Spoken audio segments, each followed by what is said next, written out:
Hello बच्चों, आज हम इस क्लास में चैप्टर 1 कवर करने वाले हैं जो कि है आपका केमिस्ट्री का, जिसका नाम है chemical reaction and equation. I hope आपने ये 9th क्लास में भी पढ़ा होगा। इससे रिलेटेड काफी कुछ हमने 9th क्लास में पढ़ चुका है, बट डोंट वरी अगर आपने 9th क्लास में केमिस्ट्री नहीं पढ़ी अच्छे से तो हम इस क्लास में अच्छे से कवर कर लेंगे। ठीक है, सबसे पहले पढ़ते हैं हम फिजिकल चेंज। देखो, अगर चेंज जाना है तो दो तरीके के चेंजेस होते हैं। कौन कौन से होते हैं? वो होते हैं physical change and chemical change. अगर मैं फिजिकल चेंज की बात करूं तो उसमें कोई नई चीज नहीं बनती है, बस फिजिकली, यानी कोई चीज जैसे पिघल जाए। जैसे यहाँ पे देखो, ये पिघल गई, इसको दोबारा जमाओगे तो दोबारा वैसे की वैसे हो जाएगी। वाटर है, वाटर, ये बर्फ है, बर्फ को पिघलाओगे पानी बन जाएगा, पर दोबारा पानी क्या बन जाएगा? आइस बन जाएगा। यानी एक तरीके से जो फिजिकल चेंज होते हैं वो रिवर्सेबल होते हैं। कौन से होते हैं? रिवर्सेबल, मतलब उनको दोबारा से रिवर्स किया जा सकता है। ठीक है, बट केमिकल चेंज नहीं होते, जो कि हम अभी देखेंगे। यानी फिजिकल चेंज को मैं क्या बोलूंगी कि when matter changes it's observable property, यानी जिसको तुम ऑब्जर्व कर सकते हो, उसका साइज बदल रहा है, उसकी शेप बदल रही है, उसको तुम देख सकते हो, तो हम उसको बोलेंगे फिजिकल चेंज। आगे अगर हम देखें तो केमिकल चेंज। केमिकल चेंज क्या होता है? अब केमिकल चेंज क्या होता है? A chemical change is a type of change where the chemical properties of a matter change. यानी अब केमिकल प्रॉपर्टी ही बदल गई। यानी एक इंसान था राजू, अब वो राजू नहीं रहा, वो काजू बन गया है। यानी काजू अलग, राजू अलग। ठीक है, मतलब समझ रहे हो ना, दोनों ही अलग अलग है। तो इसका मतलब ये हुआ कि यहाँ पे मैटर ही बदल जाता है। अगर इस मैटर के साथ कोई फिजिकल चेंज हुआ है तो जो मैटर हमें मिलेगा वो ऑल टुगेदर एक डिफरेंट मैटर ही होगा। So it is called chemical change. जैसे कंबशन, भाई हमारे पास लकड़ी थी, हमने क्या किया? उसको जला दिया। ठीक है, जला के क्या बन गई? राख बन गई। अब क्या लकड़ी और राख एक जैसे नहीं है? बिल्कुल। और क्या हम राख को दोबारा लकड़ी बना सकते हैं? नहीं। तो इसलिए केमिकल चेंज को इरिवर्सिबल चेंज भी कहा जाता है। तो इसके एग्जांपल क्या है? कंबशन है, रस्टिंग है, फर्मेंटेशन है, एक्सेट्रा। ठीक है, आगे अगर हम देखें the difference between chemical change and physical change, वैसे तो ये पूछा नहीं जाता है आपकी इस क्लास में, बट फिर भी आपकी नॉलेज के लिए ये आपको पता होना चाहिए। अगर मैं फिजिकल चेंज की बात करूं तो चेंज इन फिजिकल प्रॉपर्टी, इसमें फिजिकल प्रॉपर्टी में चेंज आता है, जैसे साइज में चेंज आता है, शेप में चेंज आता है। वहीं अगर मैं केमिकल चेंज की बात करूं तो change in physical and chemical property, यानी दोनों में चेंज आता है। फिजिकल प्रॉपर्टी में भी चेंज आता है और केमिकल प्रॉपर्टी में भी चेंज आता है। जो फिजिकल चेंज होते हैं वो रिवर्सिबल प्रोसेस के होते हैं। देखो यहाँ लिखा है, इनको दोबारा रिवर्स किया जा सकता है। जैसे अगर मैंने आइस को पिघला दिया तो वाटर बन गया, बट अगर मैं वाटर को दोबारा आइस बनाना चाहूँ तो क्या बना सकती हूँ? यस, मैं बना सकती हूँ। ये लेकिन इरिवर्सिबल चेंज होते हैं। जैसे अगर मिल्क से मैंने क्या जमाया? दही जमाया। ठीक है, कर्ड जमाई, तो क्या मैं कर्ड को दोबारा मिल्क बना सकती हूँ? नो, नहीं बना सकती। इट मीन्स ये जो चेंज होते हैं, यानी जो इरिवर्सिबल चेंज होते हैं, जो हमारे केमिकल चेंज होते हैं। आगे energy is neither absorb nor evolve, यानी इसमें ना ही तो एनर्जी को एब्जॉर्ब किया जाता है, ना ही एनर्जी निकलती है। But in chemical change energy या तो ऑब्जर्व होती है, एब्जॉर्ब करता है, या फिर कोई, या फिर इवॉल्व करता है। ठीक है, यानी किसी रिएक्शन को एनर्जी चाहिए होती है या फिर वो एनर्जी निकालता है केमिकल चेंज में।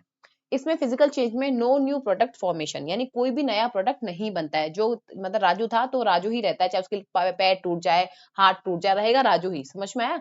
बट यहाँ पे राजू से क्या बन गया? काजू, यानी ऑल टुगेदर एक डिफरेंट सब्सटेंस ही बन जाता है।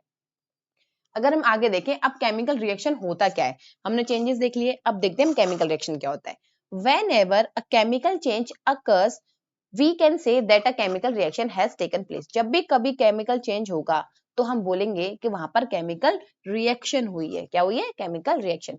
जैसे फूड हमारा डाइजेस्ट होता है हमारी बॉडी में, वो भी एक केमिकल चेंज, केमिकल रिएक्शन है।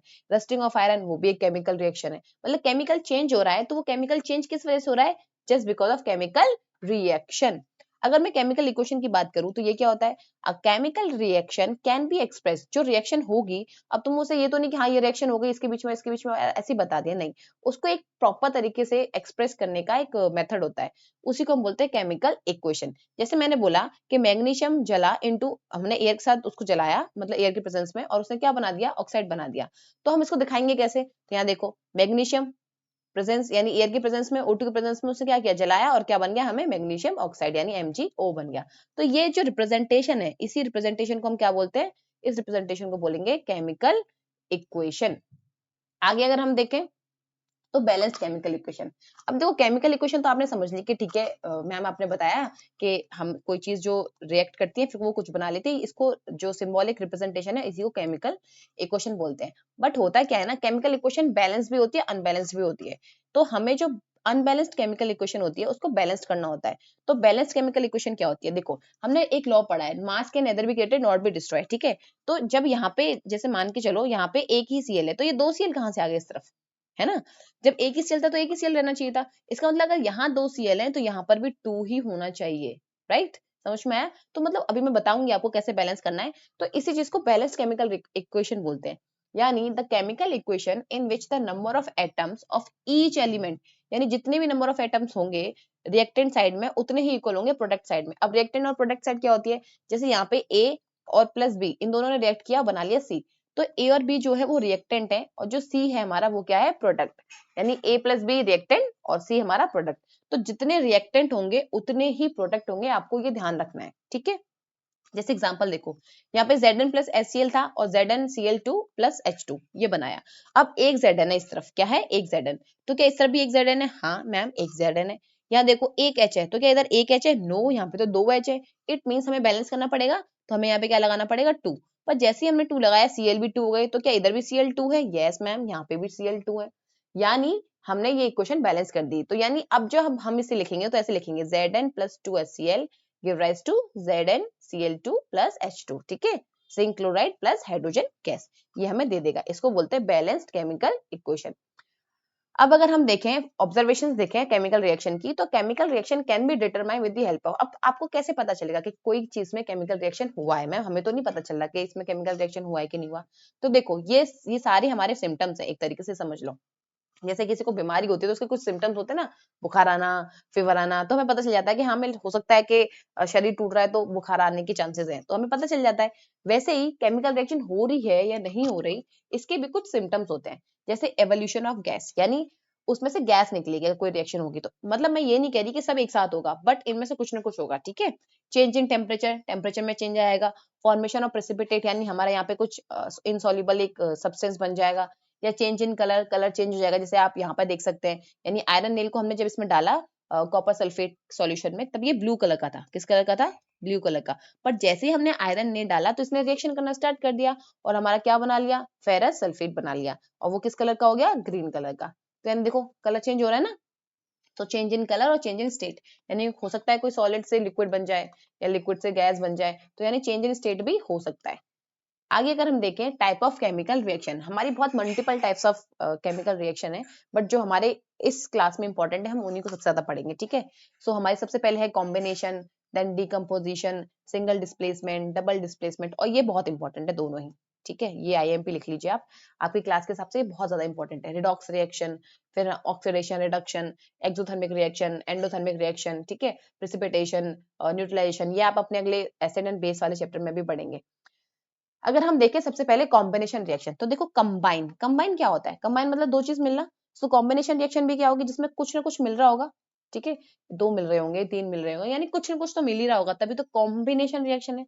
So in a combination reaction, two element, यानी दो एलिमेंट, और one element and another compound, यानी या तो हो सकता है दो एलिमेंट हो, जैसे H2 प्लस O2। एलिमेंट और कंपाउंड आपको पता होगा, element single type of atom से मिलकर बनता है और compound different type of element से मिलकर बनता है, ठीक है। तो दो एलिमेंट हो या एक एलिमेंट हो दूसरा कंपाउंड हो, उनको मिलकर जो एक सिंगल प्रोडक्ट बनता है, हम उसी को बोलते हैं कॉम्बिनेशन रिएक्शन। यहाँ पे आप एग्जांपल देख सकते हैं, H2Cl2 मिलकर क्या बना लिया? 2HCl, यानी हाइड्रोजन क्लोराइड। ऐसे यहाँ पे देखो CO carbon monoxide plus O2 क्या बना दिया? Carbon dioxide. तो ये क्या है? देखो दो मिल रहे हैं, दो मिला के एक बना रहे हैं, इसी को क्या बोलेंगे हम? Combination reaction. यहाँ देखो अमोनिया प्लस HCl क्या बन गया? NH4Cl, अमोनियम क्लोराइड, ठीक है। तो मतलब क्या होता है? दो रिएक्ट करते हैं और मिलकर एक बनाते हैं। सो व्हेन क्विकलाइम और कैल्शियम ऑक्साइड यानी CO, जिसको हम कैल्शियम ऑक्साइड यानी जिसको क्विकलाइम बोलते हैं, रिएक्ट विद वाटर, जब ये रिएक्ट करेगी किसके साथ? वाटर के साथ, तो हमें क्या मिलेगा? लाइम वाटर, जिसका फॉर्मूला क्या होता है? CaOH होल का 2, कैल्शियम हाइड्रोक्साइड, ये हमें मिल जाएगा। बट हम जब इसको जब ये रिएक्शन होती है, during this reaction a large amount of heat is release, जब ये रिएक्शन हो रही होती है तो बहुत ज्यादा अमाउंट ऑफ हीट जो है वो रिलीज होती है। सो इस रिएक्शन को क्या बोलेंगे? एक्सोथर्मिक। देखो दो तरीके की रिएक्शन होती है, एक होती है एक्सोथर्मिक और एक होती है एंडोथर्मिक। एक्सोथर्मिक कौन सी होगी? जिसमें हीट निकलेगी, ठीक है, हीट इवॉल्व होगी, निकलेगी। बट जिस रिएक्शन को हीट चाहिए वो कौन सी होगी? एंडोथर्मिक। कौन सी होगी? एंडोथर्मिक। देन ये जो रिएक्शन थी कैल्शियम ऑक्साइड वाली, कैल्शियम ऑक्साइड प्लस वाटर जो हमने मिलाया तो हमें क्या मिला, कैल्शियम हाइड्रोक्साइड मिल गया। कैल्शियम हाइड्रोक्साइड बनते समय बहुत ज्यादा हीट जो होगी वो इवॉल्व होगी, ठीक है, बहुत ज्यादा हीट निकलेगी इसमें, तो हम इस रिएक्शन को क्या बोलेंगे, एक्सोथर्मिक रिएक्शन। आगे अगर हम देखें डिकम्पोजिशन रिएक्शन, तो देखो ये इसका उल्टा है कॉम्बिनेशन का। कंबाइन में क्या होता है, दो मिलते हैं तो एक बनाते हैं, डिकम्पोजिशन में एक होता है और वो टूट जाता है दो में। समझ आया, यानी ये किसका वाइस वर्सा है, ये है कॉम्बिनेशन का, यानी उसमें दो मिलकर एक बना देते हैं, यहाँ पे एक मिलकर दो बना देता है, दो में तोड़ देता है। So decomposition reaction can be defined as a chemical reaction in which one reactant breaks down into two or more products, यानी एक रिएक्टेंट जो होता है वो दो या दो से ज्यादा में टूट जाता है। जैसे यहाँ पे देखिए NaCl था हमारे पास, क्या था NaCl, बट NaCl ब्रेक हुआ तो क्या बन गया, Cl plus Na, Cl negative plus Na positive बन जाता है। समझ में आया, यानी यहाँ पे क्या हुआ, एक AB था, यानी एक कोई रिएक्टेंट था, उसने दो प्रोडक्ट्स में उसको तोड़ दिया, तो इसको बोलेंगे डिकम्पोजिशन रिएक्शन। नेक्स्ट देखिए, डिकम्पोजिशन रिएक्शन के भी टाइप होते हैं। तो अगर मैं सबसे पहले बोलूँ को थर्मल डिकम्पोजिशन रिएक्शन, तो थर्मल का मीन्स होता है हीट, ये याद रखिएगा क्या होता है, हीट। यानी जब डिकम्पोजिशन में जो डिकम्पोजिशन प्रोसेस हो रही हो वो किसकी हेल्प से हो रही हो, हीट की हेल्प से, यानी हीटिंग की हेल्प से हो रही हो, तो उस डिकम्पोजिशन रिएक्शन को बोलेंगे थर्मल डिकम्पोजिशन रिएक्शन। यानी when a decomposition reaction is carried out by heating, तो उसको हम क्या बोलेंगे, थर्मल डिकम्पोजिशन रिएक्शन। एग्जांपल भी दे रखे हैं, देखो calcium carbonate plus CaO plus CO2, यानी कैल्शियम कार्बोनेट को हीट करेंगे तो हमें क्या मिल जाएगा, calcium oxide plus carbon dioxide, और कौन सी गैस निकलेगी साथ में, O2 गैस निकलेगी, ठीक है, आपको याद रखना है। आगे देखिए, इलेक्ट्रोलिटिक डिकम्पोजिशन क्या होता है, तो देखो इलेक्ट्रोलिटिक, इलेक्ट्रिक, इलेक्ट्रिक यानी इलेक्ट्रिक करंट होगा, यानी जब डिकम्पोजिशन रिएक्शन हो but with the help of electric current, यानी जब इलेक्ट्रिक करंट की हेल्प से हम डिकम्पोजिशन रिएक्शन करवाएं तो उसको क्या बोलेंगे हम, इलेक्ट्रोलिटिक डिकम्पोजिशन। जैसे वाटर, अगर वाटर को हमें ब्रेक डाउन करना है तो उसमें से इलेक्ट्रिक करंट पास करवा दो तो हमें H2 प्लस O2 मिल जाएगा, ठीक है।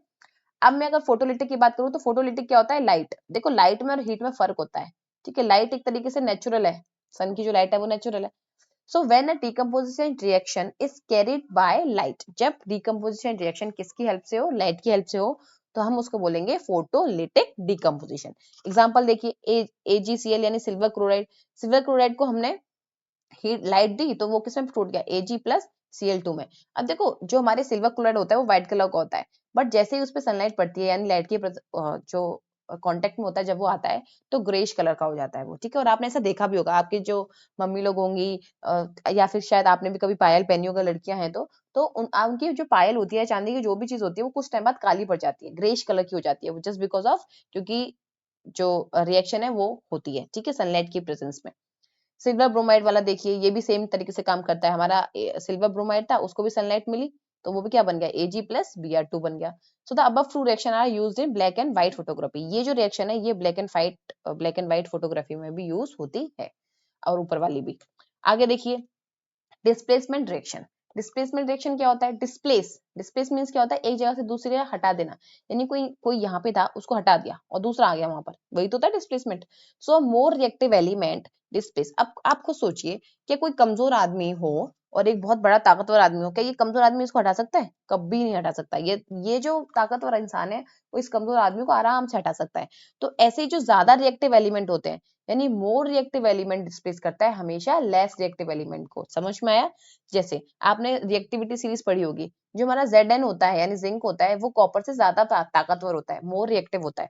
तो जिंक को जब हम कॉपर सल्फेट में डालेंगे तो हमें जिंक सल्फेट मिल जाएगा। क्यों, क्योंकि जिंक ने देखो उसको डिस्प्लेस कर दिया, इसकी जगह पे आ गया ये, अब देखो जिंक सल्फेट प्लस Cu, तो ये कौन सी रिएक्शन होगी, डिस्प्लेसमेंट रिएक्शन। और डिस्प्लेसमेंट रिएक्शन तभी होगी जब more reactive element less reactive element को डिस्प्लेस करेगा, क्योंकि लेस वाला तो मोर को कर ही नहीं पाएगा।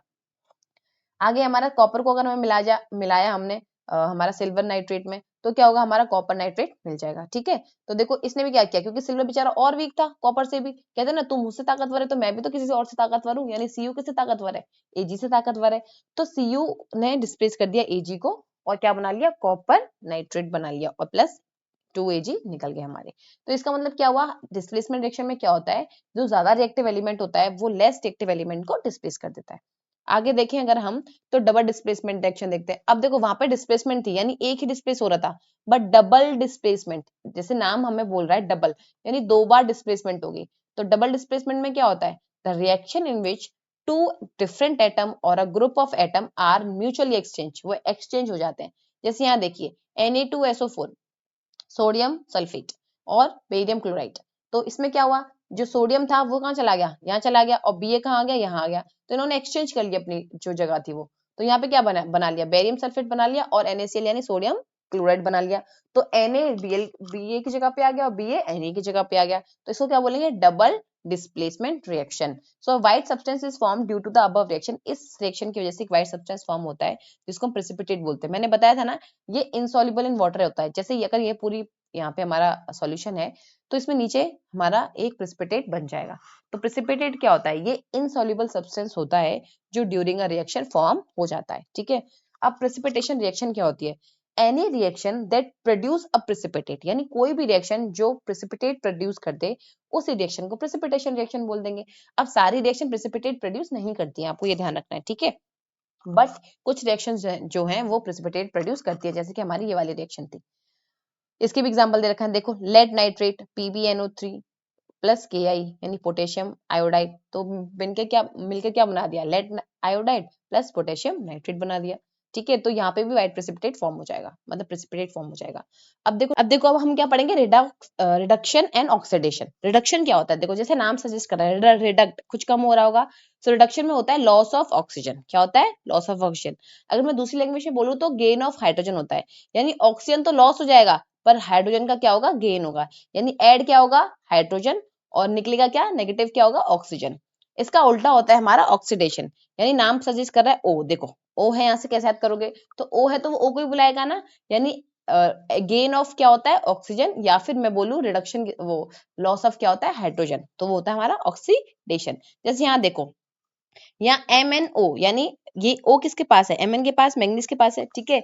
तो O निकल गया, इससे निकल गया, यानी इसका क्या होगा, हुआ होगा रिडक्शन। क्या हुआ होगा, रिडक्शन। मैग्नीज का क्या हुआ होगा, रिडक्शन। क्यों, क्योंकि इससे O निकल गया, पर O जुड़ा किसके पास है, देखो H के पास जाके जुड़ा है, तो यानी यहाँ पर H का क्या हो गया, ऑक्सीडेशन। क्या हो गया, ऑक्सीडेशन। सो ऑक्सीडेशन क्या होता है, gain of oxygen and loss of hydrogen, और रिडक्शन क्या होता है, loss of oxygen and gain of hydrogen.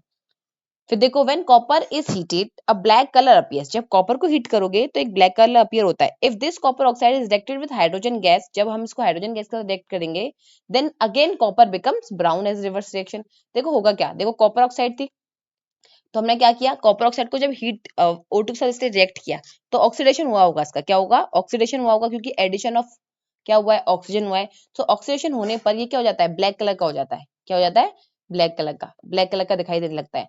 But अगर हम इसका दोबारा से रिडक्शन करवाना है, क्योंकि हमें दोबारा से कॉपर चाहिए, तो क्या करना पड़ेगा, हमें इसके साथ H2 के साथ H2 ऐड करना पड़ेगा इस बार।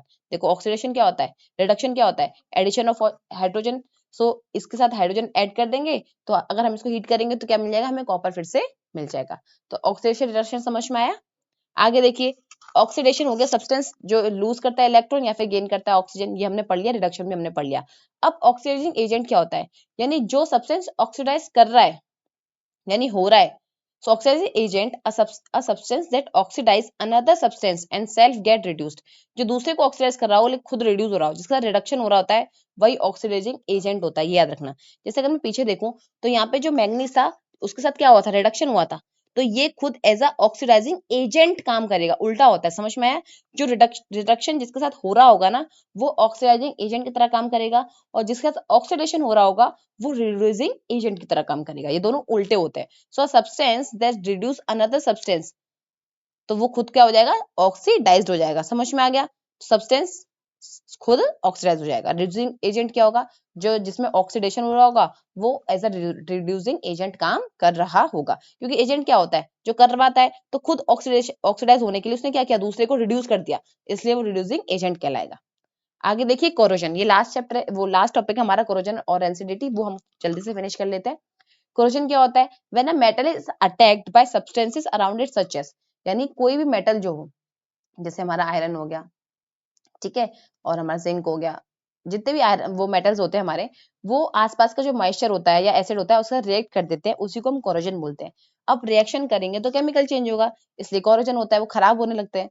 सो जैसे रेडिश ब्राउन कलर की कोटिंग आ जाती है, आपने देखा होगा अपने घरों में जो लोहे के हमारे गेट वगैरह होते हैं या खिड़की वगैरह होती है, उनमें बहुत जल्दी जंग लगने लग जाती है, क्यों ऐसा होता है? क्योंकि वो मॉइस्चर के कांटेक्ट में या फिर O2 के कांटेक्ट में आते रहते हैं या H2O के कांटेक्ट में आते ही रहते हैं, तो वो रिएक्शन करना स्टार्ट कर देते हैं। ऐसे सिल्वर देखो, जो हम चांदी की पायल वगैरह पहनते हैं, चांदी की कोई भी चीज पहनते हैं, वो भी काली पड़ने लगती है। क्यों पड़ने लगती है? क्योंकि उसमें भी रिएक्शन होना शुरू हो जाता है। इसका एग्जाम्पल एक रस्टिंग। रस्टिंग क्या होता है? हमारे आयरन को जंग लग जाना। तो देखो आयरन जो होता है, जब वो O2 के प्रेजेंस में और H2O के प्रेजेंस में होता है, तो वो रिएक्शन करना शुरू कर देता है, केमिकल रिएक्शन होना शुरू हो जाती है, तो इसलिए वो ऑक्सीडाइज हो जाता है, मतलब वो उसमें जंग लगना शुरू हो जाता है, जिसको हम क्या बोलेंगे? कोरोजन, यानी रस्टिंग भी उसको बोलते हैं। जब आयरन में लगेगी तो उसको रस्टिंग बोलते हैं, बाकी सब मेटल में लगेगी तो उसको कोरोजन बोलते हैं। ठीक है, आगे अगर मैं रेंसिडिटी की बात करूं, तो ये क्या होता है? जो हमारे फैट्स होते हैं, ऑयल होता है खाने में, जब बहुत टाइम तक वो ऑक्सीडाइज हो जाए, यानी वो खराब ही हो जाए बिल्कुल ही, ठीक है, स्मेल आने लगे, उसमें फॉल्स स्मेल आने लगे, तो उसको बोलेंगे रेंसिडिटी। सो रेंसिड फूड कॉजेज स्टोमक। अगर आप रेंसिड फूड खा लेते हैं तो आपके जो स्टोमक है उसमें इन्फेक्शन हो जाएगा। क्या हो जाएगा? इन्फेक्शन। क्योंकि देखो आपने देखा होगा, खाना खराब खाना खा लो तो फूड पॉइजनिंग होने लग जाती है, तो वो क्या होता है? हमारा रेंसिडिटी। प्रिवेंशन क्या है इसका? तो आप एयर टाइट कंटेनर यूज करिए जिसमें जर्म्स न जा सकें, या पैकेजिंग विदाउट नाइट्रोजन, नाइट्रोजन के बिना जो package with nitrogen, nitrogen gas भर दीजिए। जैसे आपने देखा होगा, जो चिप्स हमारे आते हैं या कुरकुरे की पैकेट आती है, कोई भी जो फूली फूली पैकेट आती है, उनमें हम नाइट्रोजन गैस भरते हैं। क्यों? ताकि वो खाने को खराब होने से बचा सके। या फिर फ्रिज में रख दीजिए, हम लोग के घर में सब में होता ही है, और हम वो यूज भी करते हैं इसी वजह से, ताकि हमारी चीजें खराब नहीं हो। या फिर कोई भी एंटीऑक्सीडेंट या प्रिजर्वेटिव आप यूज कर सकते हैं, ताकि आपकी जो चीज है वो खराब नहीं हो, तो आप उसको रेंसिड होने से बचा सकते हैं। इस चैप्टर में सिर्फ इतना ही था। हमने जितने भी इंपॉर्टेंट पॉइंट्स थे वो सारे कवर कर लिए हैं। और अगर आपको कोई भी डाउट हो, कोई भी क्वेश्चन हो, कोई भी क्वेरी हो, तो आप हमको कमेंट सेक्शन में बता सकते हैं। प्लीज आप ज्यादा से ज्यादा इस वीडियो को शेयर करिए और सब्सक्राइब भी कर दीजिए चैनल को, ताकि ज्यादा से ज्यादा बच्चों तक पहुंच सके, ये ज्यादा से ज्यादा बच्चों को इसका लाभ मिल सके। मैं सिर्फ इतना ही चाहती हूँ। ठीक है, thank you, take care and bye bye.